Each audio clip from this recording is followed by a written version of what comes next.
G'day guys, been a while. Now, as the title states, I like voiding warranties and don't like getting my money back. That being said, it's the best thing I've ever done.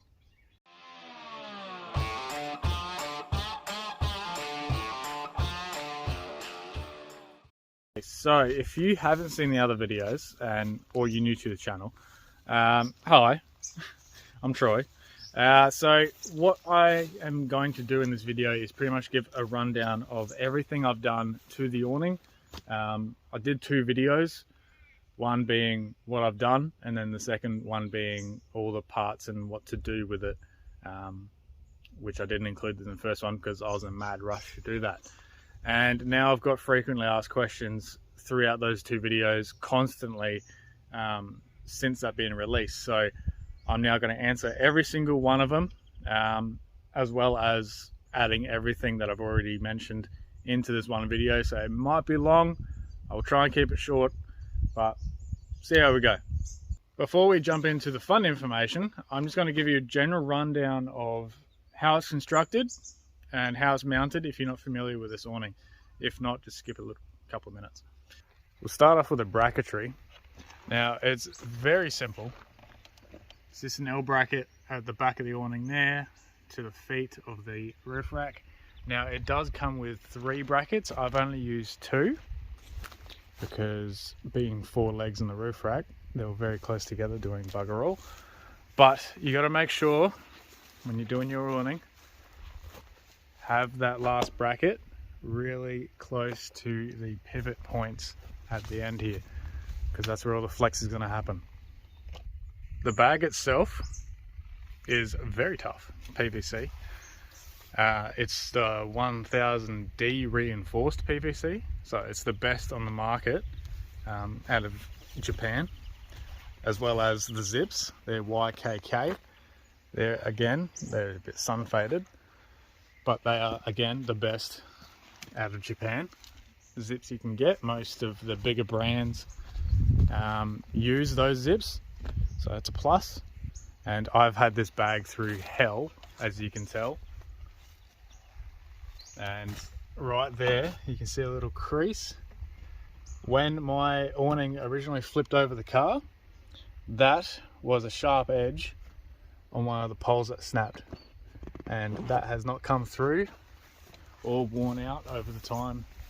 It was in there for about 2 weeks. So that just shows how strong they are. Now I'll give you a general idea of how smooth these zips are.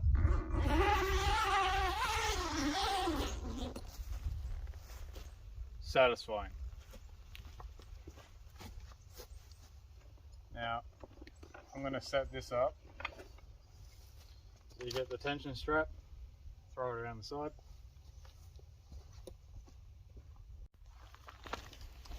Now what I usually do is get this shorter end, put that up in the roof rack, just hook it on the roof rack, put that up there, and you'll be ready to go when you swing it around. Now, setting up. This is going to be different to what the original awning was going to be like, because I have separate legs now.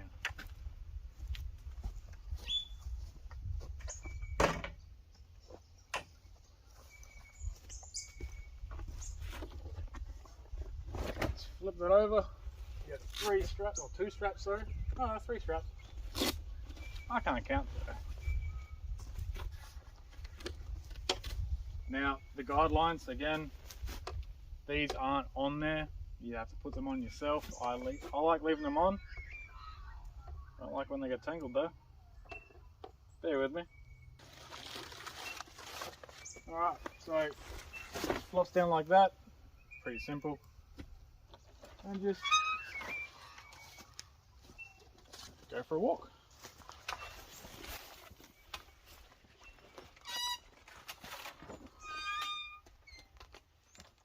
Then you're back to this side again, get the second hook through that bit and just pull. I do that generally because it stops the flapping in the wind, and then you just tie this up somewhere. Now, it's a little bit harder that I'm not doing it before and after, because I didn't even think about filming when I did this upgrade. But this isn't what it's going to look like when you first set it up. It's going to be like down here before you tension it, and then it's going to be slightly higher when you tension it. It's very dodgy when you're a single person, but it's doable. In perfect situations, so no wind at all, it's great. When there's a little bit of breeze kicking up, get a second person to help you, because it is a nightmare. And I had no one. I was solo camping, and it went over my car. And the slightest little breeze, it was like not even 5 kilometers. It just picked up like an umbrella. But let's put these feet in now, because it's getting a little bit breezier now.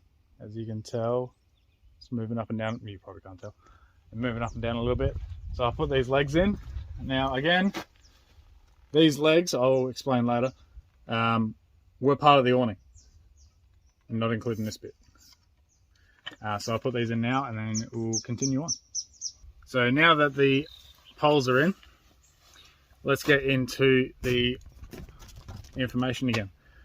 Now, this is a 280 GSM poly cotton canvas with a 1500 millimeter water rating. Now, if you're not familiar with water ratings, it's pretty much 100 or 1500 millimeters of water on top of it before it starts leaking through. Now, that's pretty bloody good, and most of them are probably going to be the same, but most of them mean other brands. So you're obviously going to get better ones, but this one's not too bad for the price. Now, for the price as well, that's about 360 bucks at the moment with the stock take sale at this time. But it generally stays around that mark anyway, so it's not too bad for its money. 21.3 kilograms this thing weighs from standard, so just keep that number in mind, because I will get you a new number later in the video. As I said before, it's a bit hard to do a before and after shot. This isn't what comes with it originally. Now, what it was a plastic knuckle, which a lot of awnings have. Goes to here, and then it goes into like a tube shape. So the tube goes over top. So it was a pivot point turning that way to a flex point going that way. Hence why it drooped down quite a lot, because it was only riveted on top, I'm pretty sure, or on the bottom, I can't remember. But yeah, that's why it was designed. Now the tube, this is what the original drop down leg was. 25 millimeter by 1.6 millimeter thick. It is flimsy as all hell, and I don't know why they didn't think about this. So that's pretty much the rough idea of what's involved when you first unbox this awning and bolt it to your car. You get 3 brackets, you get a tension strap, you get 4 guide lines, you get an awning with inbuilt drop down legs, which a lot of the big brands don't actually do. They have one drop down leg, and you have to purchase individual ones, but not judging other people's things. And yeah, it's all for just over $300, which isn't too bad. So before you do any of this, please take note that it's going to cost around $700 by the time you do this, because including the awning as well. Keep that in mind. You probably would find a cheaper freestanding awning that's a proper freestanding awning on Marketplace or wherever you look to buy stuff. So look there first before you do this, because it's a fair chunk of money, but it does work, and it's worked for me for about a year or so. So now we got to the point of what to do and how to do it. Full in depth. I've written it down, memorized most of it. If I do pause or cut, it's probably when I read the notes. But pretty much you start off with, if you've just bought the awning and it's not bolted to the car yet, awesome, you're halfway there. If it's on the car, take it off. It's a lot easier to do rather than on the car. Now what you're going to do to start off with is put it on the ground, something soft like lawn, flip it upside down. Open it up, so it's pretty much the underside of the awning is what you see. What you're going to do is pretty much unbolt it from the pivot point. Keep the bolts for the pivot point. And then lift up the underside, which was the top of the awning, and drill out those 2 rivets on top. I'll show you the rivets here. And now undo all the straps that hold the arm to the fabric or the canvas, and now the leg should be, and the arm should be completely free. What you're going to do now is cut the pivot knuckle for the drop down leg, cut that off, and fit a spigot which should fit into a 25mm tube. Fit a spigot to that, throw the actual arm that goes along the canvas out. You can probably use that for something else, but you want to keep the legs for later. And then what you're going to do now is cut the new arms. Now the new arms are made out of 32.5mm box section, 3mm thick aluminium. I get this from Alspec Aluminium. You have pretty much stores around Australia, so depending where you are, if you're near a major city, they should have one nearby, so look it up. If you're in Adelaide, say g'day to the boys for me. They should help you out. What you're going to do with the new arms is cut them 2500mm, file down the edges on the cut sections. So what you're going to do is use the old arms with a knuckle end to the pivot point. Use that knuckle to find out where you're going to put the bolt through.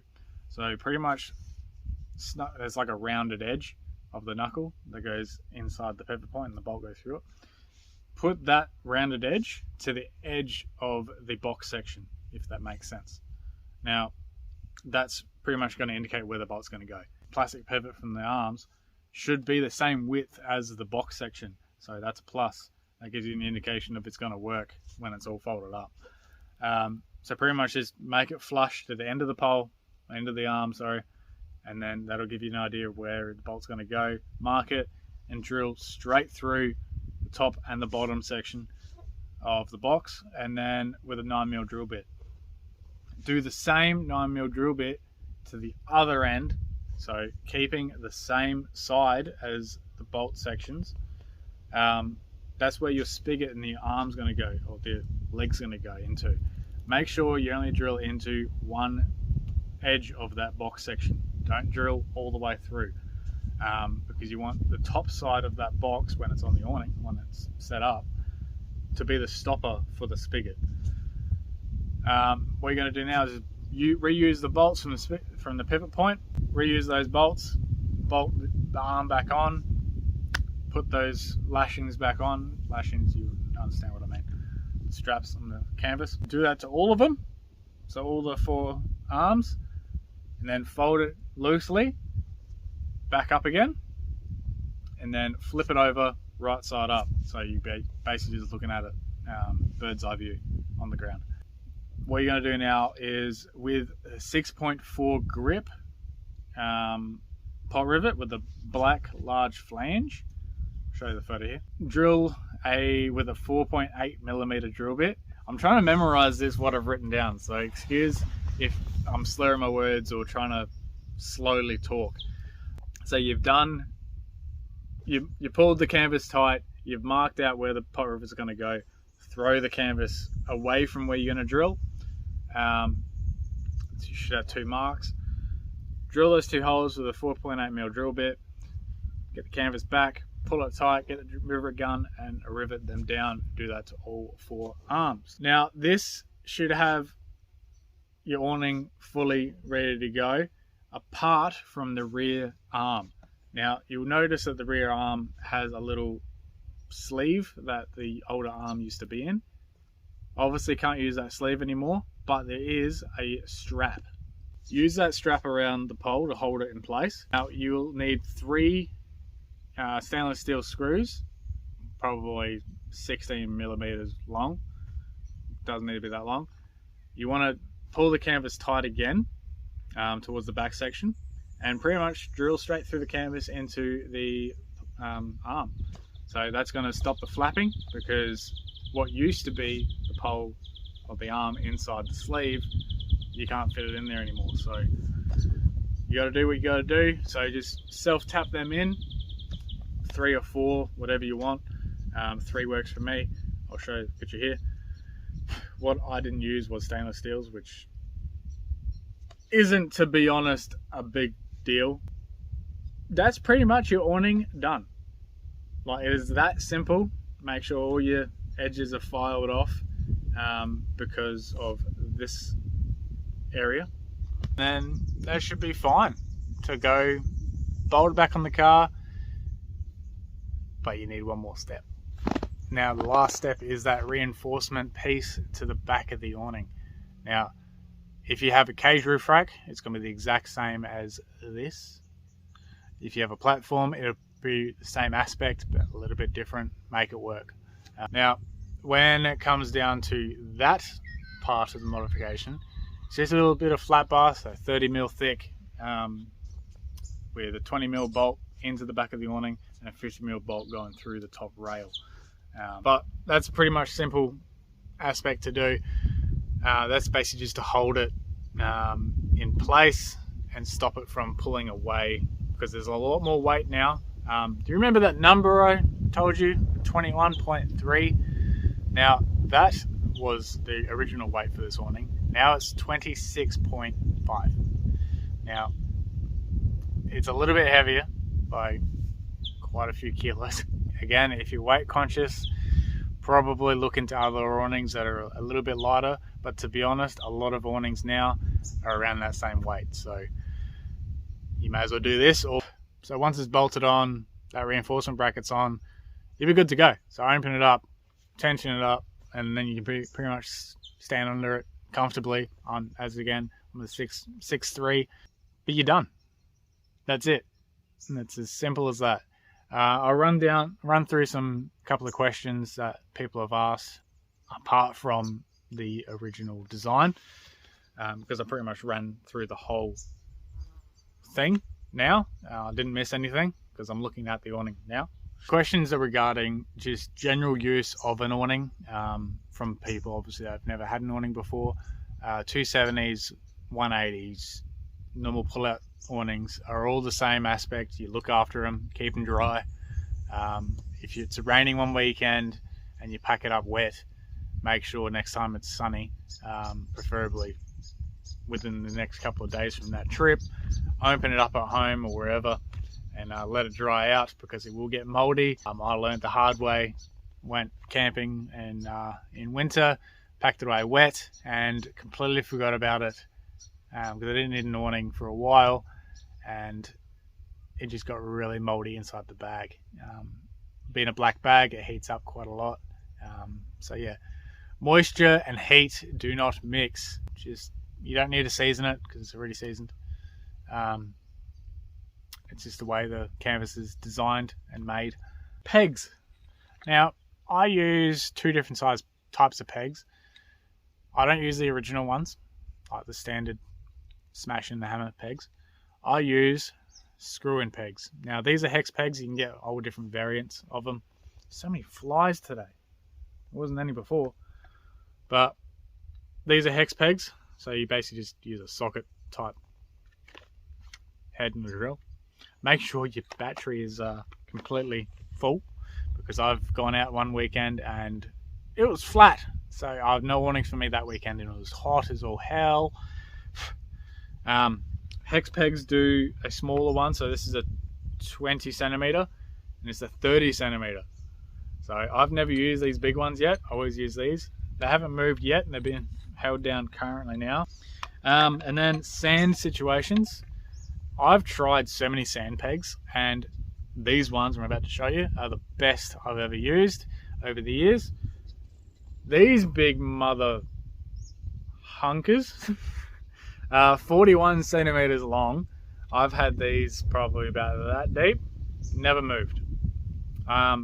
Best advice I've been given by a customer at work, said that he buries his sand pegs about about a foot or half a foot deep into the sand, and then just covers it. Use that as leverage, pretty much. Friction, I've never had these move anyway. I haven't buried them, but I'll give it a go next time if it's like very windy. Those are the two types of pegs that I use all the time. And then basically just camping questions regarding how do you know how far it is from another car that you can get your awning at. It's like, well, just generally 2.5 meters. So that's how long the arms are, and that's how long it's going to come out from the car pretty much. Probably a little bit shorter, but give 2.5 meters anyway, just to allow for guidelines as well. That's about it. There's only those 3 questions I can think of at the moment. I didn't write any of them down, to be honest. But if you got any camping questions, again, let me know either in the comments, or you can message me privately on Instagram or Facebook. I'm very reachable there. So that is about it. I've tried to keep it short. I hope it's short anyway. I'm pre-edit, sorry. So I'm not too sure how long it's going to be, but I'm going to love you and leave you now. I'm going to pack up and go home because it's my day off, and it's our only day off this week. Anyway, guys, I'll catch you later. Thank you so much for coming back to this video, and I hope I answered all your questions. If not, in the comments below. Cheers, guys. See you later.